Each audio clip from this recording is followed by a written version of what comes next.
जयशंकर साहब की एक क्लिप वायरल हो रही है। जयशंकर साहब कहीं विदेश में हैं, मेरे ख्याल से अमेरिका में हैं। जयशंकर साहब विदेश मंत्री हैं, अक्सर विदेशों में ही रहते हैं।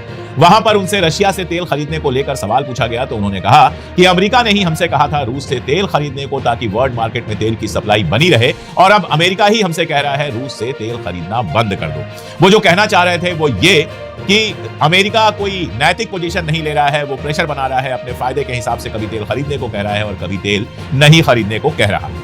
अब आप जरा सोचिए कि असल सवाल क्या है। असल सवाल यह है कि भारत जो एक खुद मुख्तार मुल्क है, जो एक आजाद मुल्क है, जिसने कभी जो हमारी देवयानी खोबरागड़े जो हमारी राजनयिक थी उनके साथ अमेरिका ने जब बेहुरमती करने की कोशिश की थी तो आप समझिए कि अमेरिकन एम्बेसी से सिक्योरिटी हटा ली थी और इतना परेशान किया था कि देवयानी खोबरागड़े को सुरक्षित भेजना पड़ा था वापस भारत। ऐसा मुल्क रहा है, तो फिर वो रशिया के ऐसे तेल खरीदने या ना खरीदने का फैसला अमेरिका के कहने पर क्यों कर रहा है? अमेरिका कौन है जो यह तय करेगा कि रशिया से या कहीं और से आप तेल खरीदेंगे या नहीं खरीदेंगे? असल सवाल यह है जिसका जवाब जयशंकर नहीं दे सकते, जिसका जवाब देना चाहिए था हमारे प्रधानमंत्री नरेंद्र मोदी को। लेकिन नरेंद्र मोदी मनमोहन सिंह को मौन मोहन कहते थे, खुद कब मौनेंद्र बन गए ये पता नहीं चला। वैसे बता दूं कि जब आप ये खबर सुन रहे हैं तो हमारे मोदी जी फ्रांस चले गए हैं। फ्रांस का मौसम इस समय बहुत अच्छा होगा, टूरिस्ट भी काफी आए होंगे, आराम से एफिल टावर देखेंगे, आसपास घूमेंगे, समंदर का मजा लेंगे और उसके बाद माय फ्रेंड करती हुई कुछ तस्वीरें आ जाएंगी जिनको लेकर भक्त कहेंगे कि भारत विश्व गुरु है। भारत ऐसा विश्वगुरु बनाया है इन लोगों ने कि हमारे जहाज पर हमला हुआ, 3 जहाजों पर एक के बाद एक हमला हुआ। एक जहाज के हमले में 3 लोग मारे गए। एक जहाज का वीडियो आता है जिसमें कैप्टन कह रहा है कोई हमारी मदद करो, हमारे जहाज पर गोला बारूद बरसे हैं, जहाज में छेद हो गया है, जहाज डूब सकता है, 24 लोग हैं, 24 के 24 इंडियन हैं, हमें बचाओ, और कोई बचा नहीं रहा है। फाइनली एक मुस्लिम कंट्री ओमान ने बचाया। यहां दिन रात मुसलमानों को गाली देंगे, वहां ओमान ने बचाया। वैसे मुझे याद आ गया कि जब ईरान के नाविक यहां पर थे और यहां से वापस गए थे और उनके ऊपर अमेरिका ने हमला किया था तो हमारी हिम्मत नहीं पड़ी थी कि उनको जाकर बचाएं। विश्वगुरु कहते हैं। आप जरा इतना सा सोच लीजिए कि अगर चाइना का जहाज होता तो क्या अमेरिका की हिम्मत होती? अगर यह जहाज मान लीजिए रूस का होता तो क्या अमेरिका की हिम्मत होती? यहां तक कि यह जहाज अगर पाकिस्तान का भी होता तो अमेरिका उस पर कभी गोला बारूद नहीं बरसाता, क्योंकि पाकिस्तान के जो आर्मी चीफ आसिम मुनीर हैं वो ट्रंप के बहुत करीब हैं और साथ में ईरान के साथ जो समझौता जो डील हो रही है उसमें पाकिस्तान एक इंपॉर्टेंट रोल निभाता है। ये कैसे विश्वगुरु बन गए हैं हम कि कोई हमें बचाने के लिए आगे नहीं आता है। अमेरिका आराम से हमारे जहाजों पर बम बरसा लेता है, मिसाइलें बरसा लेता है। और यह सारी कहानी मैं इसलिए सुना रहा हूं कि कल जो डील की खबर आई है उसके बाद इंटरनेशनल मार्केट में क्रूड ऑयल की कीमत $90 से नीचे चली गई है। $90 गई, फिर उससे भी नीचे चली गई। अब यह खबर आते ही पाकिस्तान ने ₹4 और कम कर दिया पेट्रोल डीजल का दाम। चाइना पहले ही कम कर चुका है और इंटरनेशनल मार्केट में तेल का दाम घटा है तो बाकी मुल्क भी घटाएंगे। लेकिन हमारे यहां ₹7.5 पहले महंगा किया गया और अब घटाने की कहीं कोई बात नहीं है। एक बार जो महंगा हो जाता है वो कभी हमारे यहां घटता नहीं है, चाहे कोई भी चीज हो। जो एक बार महंगी हो गई वो घटती नहीं है। हमारी सरकार क्या कर रही है? हमारी सरकार ने डीजल की खरीदी पर लिमिट लगा दी है। एक बार में 200 लीटर से ज्यादा डीजल कोई नहीं खरीद सकता है। ये बात हमारी सरकार ने नियम बनाकर लागू कर दी है और अब कोई भी 200 लीटर से ज्यादा डीजल नहीं खरीद सकता है। अब हमारे गोदी मीडिया की एंकर बड़े आराम से आकर कह सकती हैं कि ऊपर ऊपर देखें तो इससे कोई फर्क नहीं पड़ता, क्योंकि आप तो 25-50 लीटर ही डीजल खरीदते हैं, 200 लीटर कौन खरीदता है? उनके दिमाग में न किसान होता है, न उनके दिमाग में ट्रांसपोर्टर होता है जो ट्रकों को लेकर कश्मीर से तमिलनाडु तक जाता है, और ना ही इस देश का किसान होता है जिसको सिंचाई के लिए और बाकी सारी चीजों के लिए डीजल की जरूरत होती है। उनके दिमाग में सिर्फ उनके आसपास के वो लोग होते हैं जिनके पास कारें हैं, जो जाते हैं और 25-20 लीटर में टैंक फुल कराकर चले आते हैं। उनके लिए तो वाकई कोई समस्या नहीं है। लेकिन किसान के बारे में सोचिए, जिसको सिंचाई करनी है, जिसको खेती करनी है और उसके लिए ट्रैक्टर की जरूरत पड़ती है। अब उसको कई कई बार जाना पड़ेगा पेट्रोल पंप पर, उसके ट्रांसपोर्ट की कॉस्ट बढ़ेगी और परेशानियां बढ़ेंगी। ट्रांसपोर्टर के बारे में सोचिए, जो ट्रक लेकर निकलता है और कश्मीर से तमिलनाडु तक जाता है, उसको जितना डीजल चाहिए होता है एक बार में उतना नहीं मिल पाएगा। लेकिन ये सब तो किसी की चिंता में है ही नहीं। महंगाई की यह हालत है कि हमारे यहां महंगाई एकदम भागती चली जा रही है, कहीं उसमें कोई कमी नहीं आ रही है। मई का अगर आंकड़ा देखें, सीपीआई कहते हैं कंज्यूमर प्राइस इंडेक्स, जिससे इन्फ्लेशन तय होता है, महंगाई तय होती है, तो मई का आंकड़ा बता रहा है कि महंगाई अप्रैल से बढ़ गई है। अप्रैल में यह 3.48% थी, अब यह बढ़कर 3.93% हो गई है। यानी 5 महीने से लगातार हमारे यहां महंगाई बढ़ती चली जा रही है।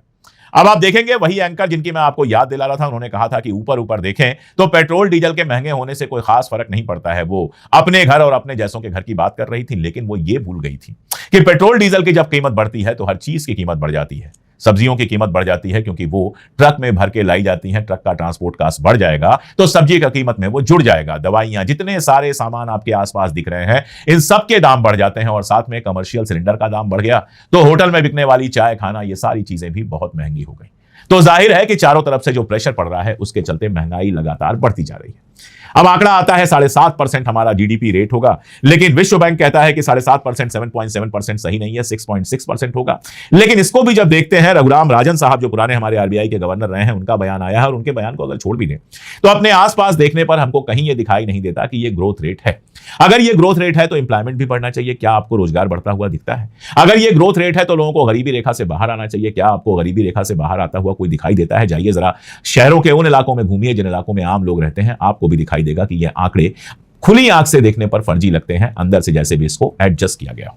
कारण क्या है? इसका कारण बहुत बड़ा यह है कि मोदी गवर्नमेंट ने पहले दिन से जो हमारा आर्थिक मॉडल है उसको ऐसे डेवलप किया पिछले 11 साल में कि जहां हम मैन्युफैक्चरिंग हब बनना चाहते थे, जहां हम चाहते थे कि हमारे यहां चीजें बने और बन के बाहर जाएं, जिनको मेड इन इंडिया कहा जाता था। मेड इन इंडिया का मतलब क्या हुआ?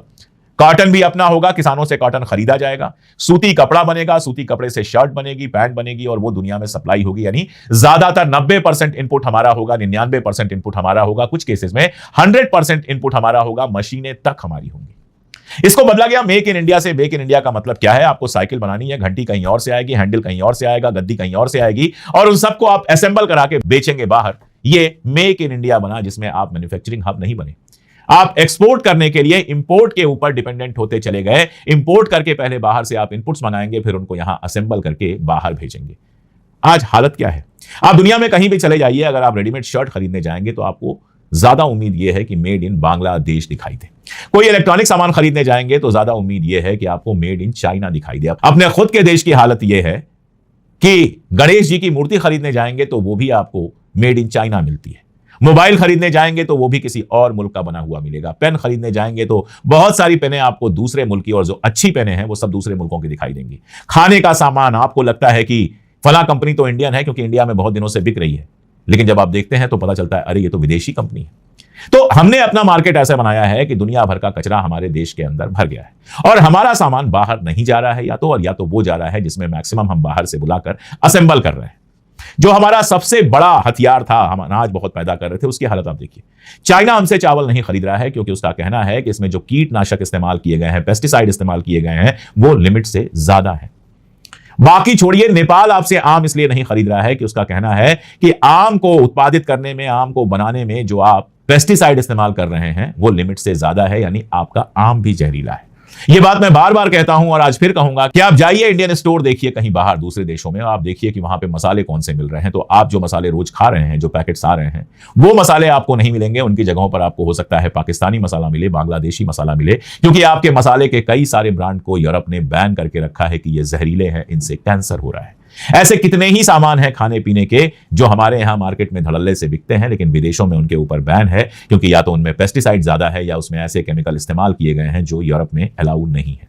हमारे देश को लूट का अड्डा बना दिया गया है। यहां आप कुछ भी बनाइए, कुछ भी बेचिए, कोई देखने वाला नहीं है, कोई पूछने वाला नहीं है। आईएसआई की सील लगी हो तो भी लोगों को भरोसा नहीं होता है। और इस मेक इन इंडिया का सबसे बड़ा असर यह हुआ कि पहले जब रुपए की कीमत गिरती थी तो आपका सामान इंटरनेशनल मार्केट में सस्ता हो जाता था, तो आपका एक्सपोर्ट बढ़ जाता था।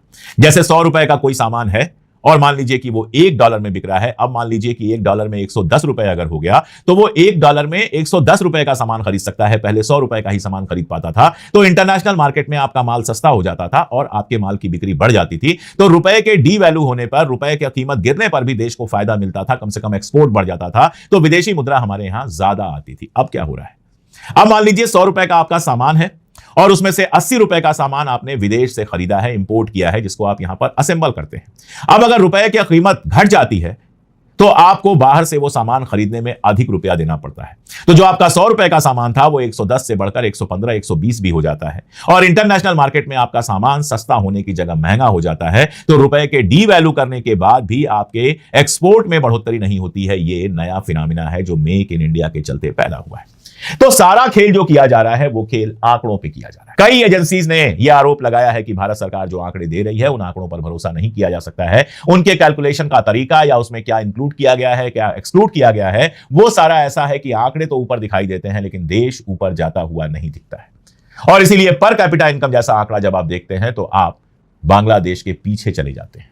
आप बातें करते हैं दुनिया में सबसे तेजी से बढ़ रहा है, जीडीपी रेट ज्यादा है, बाकी सब आप बातें करते हैं, लेकिन जब अपने यहां इनकम डिस्ट्रीब्यूशन आप देखने जाते हैं तो देखते हैं कि टॉप 10% के पास तो इनकम भी बढ़ती जा रही है, संसाधन भी बढ़ते जा रहे हैं, लेकिन जो बचे हुए 90% हैं उनके लिए 2 जून की रोटी भी मुश्किल होती जा रही है।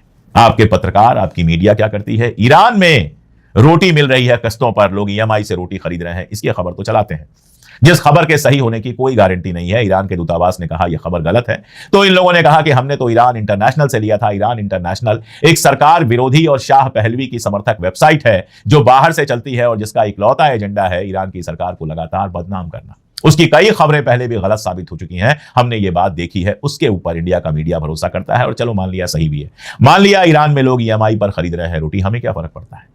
हमें तो यह पता होना चाहिए कि हमारे देश में रोजगार मिल रहा है कि नहीं, हमारे देश में आदमी रोटी खरीद पा रहा है कि नहीं। लेकिन हमारे देश में जब पेट्रोल डीजल का दाम बढ़ेगा तो ये एंकर सामने आके बताएंगे कि मोटा मोटी बाहर से देखें तो कोई फर्क नहीं पड़ता, और पाकिस्तान में टमाटर महंगा हो जाएगा तो अपना सीना पीटना शुरू कर देंगे।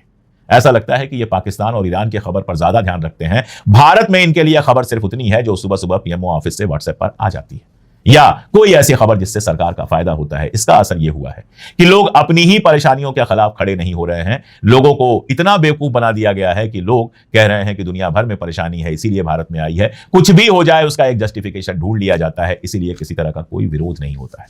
घंटों बात कर सकता हूं, इतनी खतरनाक ये समस्या है। लेकिन खत्म यहां कर देता हूं कि जिस देश में चुनाव सिर्फ हिंदू और मुसलमान पर होंगे, उस देश में विकास सिर्फ अडानी अंबानी और उन लोगों का होगा जो सरकार के करीब हैं, और बाकी जनता इस तरह की मुसीबतें झेलने के लिए लगातार मजबूर होती जाएगी।